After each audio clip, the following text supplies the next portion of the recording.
So a couple of APC governors went to see the president yesterday, and the president said, hey, please, hold on.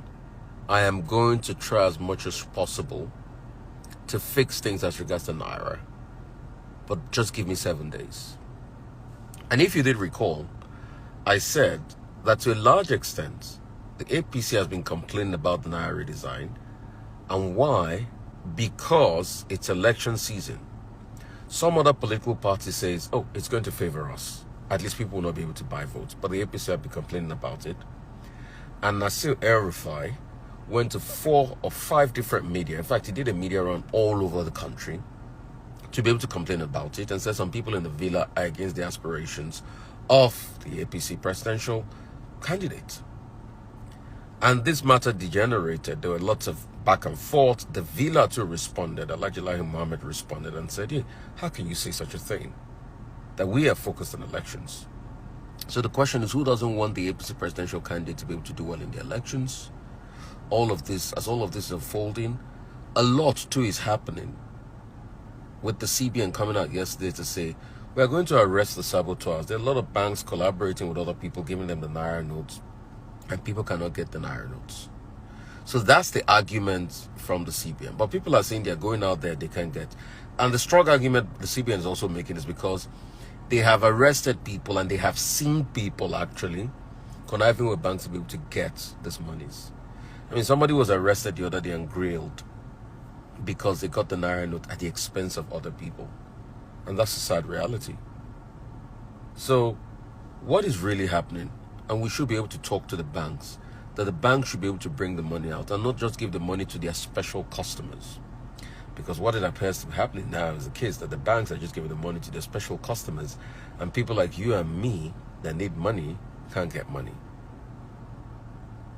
Another advice is the banks should be able to work on their apps. Because for a lot of people that go cashless, someone like me, I'm purely cashless. I don't have 1,000 Naira on me. Everything I do is transaction through digital means. But the apps have been below par lately. Some people say it's caused by the jackpot syndrome and all of that. But hey, big question is, they should be able to do more to ensure that their apps work properly, to be able to deepen, cashless transaction in the country. And those are the arguments that we are making strongly. That's the first story. Second story, building collapse in Abuja, another very sad one. And see, it's just very shocking that despite all the building collapse, we've not been able to put measures in place to ensure buildings stop collapsing. And why do buildings collapse in Nigeria? Poor material, poor building skills, poor regulation and all of that. And that's the problem. A couple of people, over 25 people were brought out of the rubble alive. 3 people were fatally injured. Only time will tell if they make it out alive. And the truth is, what is happening? What is going on? Why do we keep having all of this misnomer at the expense of our economy? I remember when building collapsed recently in Lagos, the owners of those buildings were not brought to book because they have strong political affiliation. And that's another thing that makes building collapse to continue. Because you can't bring the perpetrators to book because they've got strong political affiliation. The big man syndrome in Nigeria. Everybody must be able to face the law. It's as simple as that. Another story making the round that I really wanted to talk about is the protest due to fuel scarcity. And it's really shocking. But the protest too is now coupled with the protest because people can't get cash. And that's why I was quite shocked and taken aback that the APC governors had to go to the president yesterday. Like they care about the people. You think they truly care about the people? I'm going to break it down for you. Since the 2nd of October, we had fuel scarcity in this country. The governors never came out to talk about it. And they never went to the president to talk about it. All the governors. But when it was a Naira redesign that concerned them and concerned their political aspirations, all the governors went out to meet the president and act like they care for the people. The question you should ask the governors that went to meet the president is, why didn't they come out up in arms to talk to the president about the fuel scarcity that had been on for over 5 months? And if they say politicians have all the money they need for the elections, why is it that they're still going to talk to the president about the possibility of calming down on the implementation of the policy because it's going to affect their political interests? Big question. So we are seeing the protest all over the country now. I hear it was mayhem in Oyo State, in Edo State, the protest and all of that are going on. But the truth is, the people should be able to look beyond. So the governors that can go to talk to the president about the fuel scarcity affecting the people for over 5 months could go to talk about the Naira policy because it affects them for elections. And in the first place, the reason why we're having all of this crisis with the Naira is because these same politicians are mopping up the new notes. Just like when these politicians mopped up all the dollar in the system, the dollar rate increased. Go and check the rate of the dollar prior to the party primaries last year. It was around a little over 500. But guess what? After the party primaries, that they mopped up dollars so much that they even mopped up fake dollars. Because I heard they paid some delegates fake dollars. Guess what happened? The rate of the dollar went up. At the start of the year, 2022, it was 500 Naira. After the party primaries, it went into 650, 700.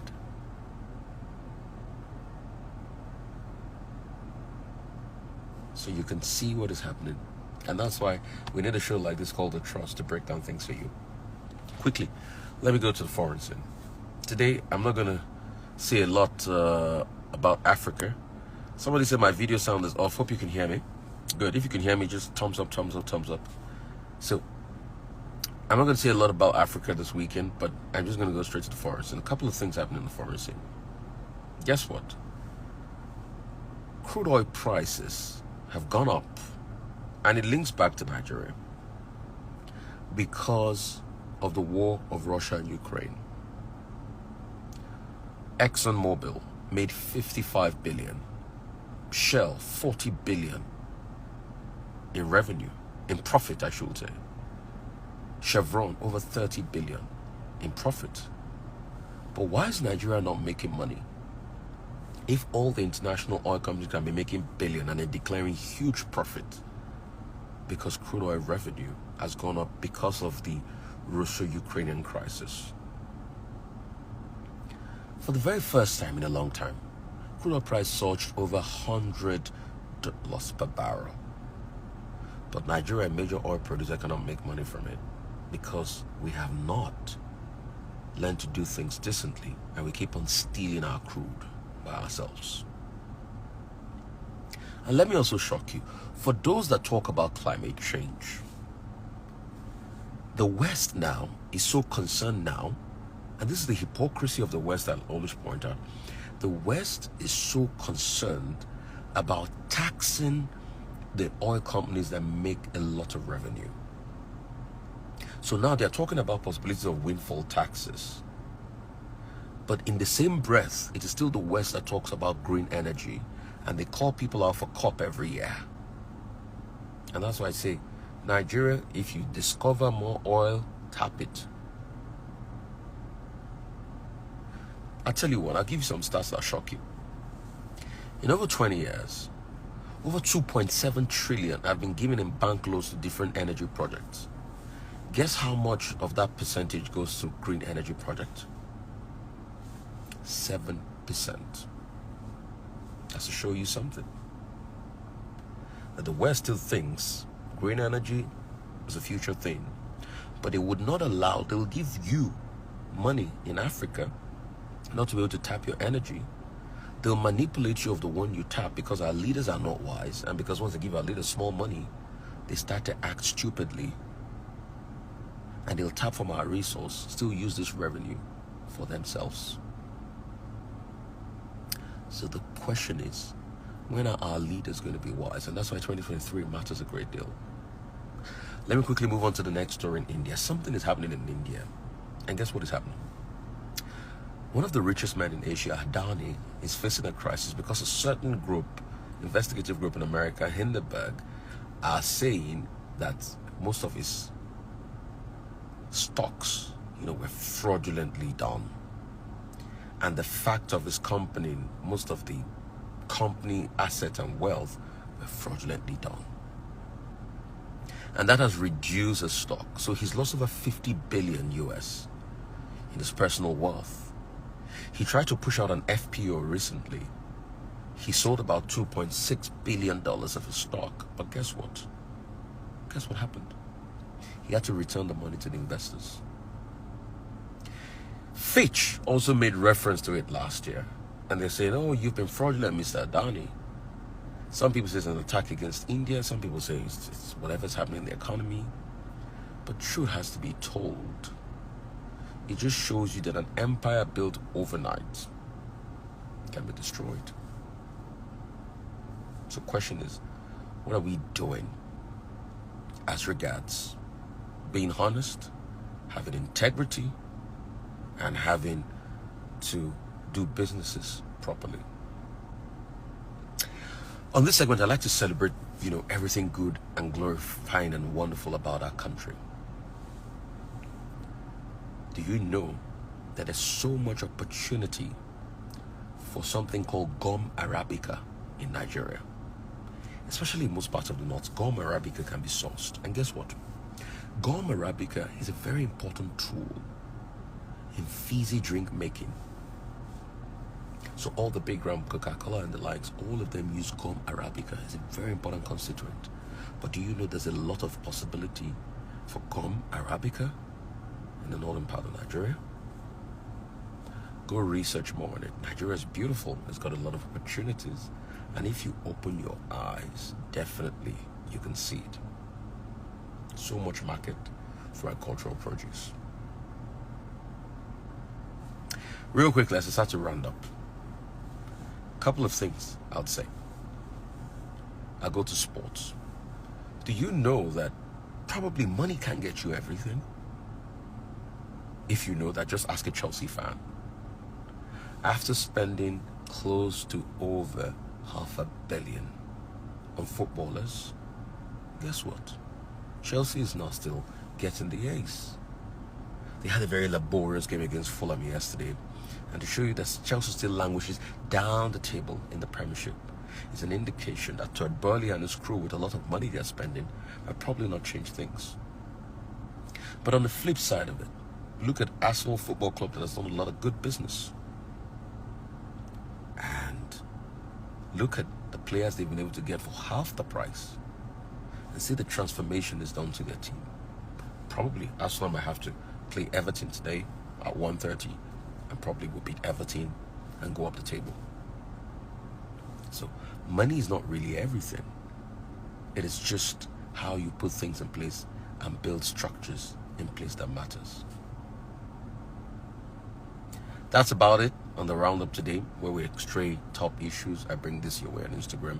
And if you want to partner with me as a brand out there, drop me a DM. I'd like to see your stuff and work with you to be able to promote other brands. But thank you guys so much for joining me. Normally, it's just going to be Monday through to Friday, to educate and to interact with people. But truth has to be told. Some days, when I feel like it, I could just put in something for you over the weekend like this. And it promises to be great. And you also catch me on radio tomorrow morning in Lagos and on YouTube. It's VOP 90.3. We've set up the radio station 6 months ago, and it's doing quite well. We've got, knock on wood, 600,000 to close to 1 million listeners now terrestrially in Lagos, and we've got over 32,000 subscribers on YouTube. So it's VOP 90.3. All right, and I'll be there tomorrow morning. I've got exciting guests coming up, and I've got exciting impact. So I hope this really, made your day, and this is something I'll be giving to all of you out there, where we get a chance to interact and all of that. Thank you so much. Bless you.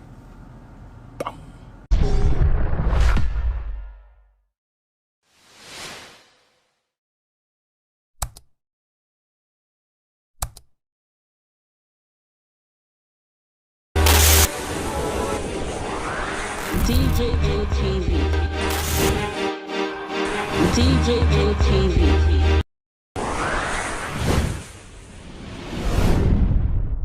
People are people don't say no, they don't like us. Welcome to DJ LTV. DJ LTV. DJ LTV. DJ LTV. DJ LTV. Some of the delegates are asked the question. DJ LTV.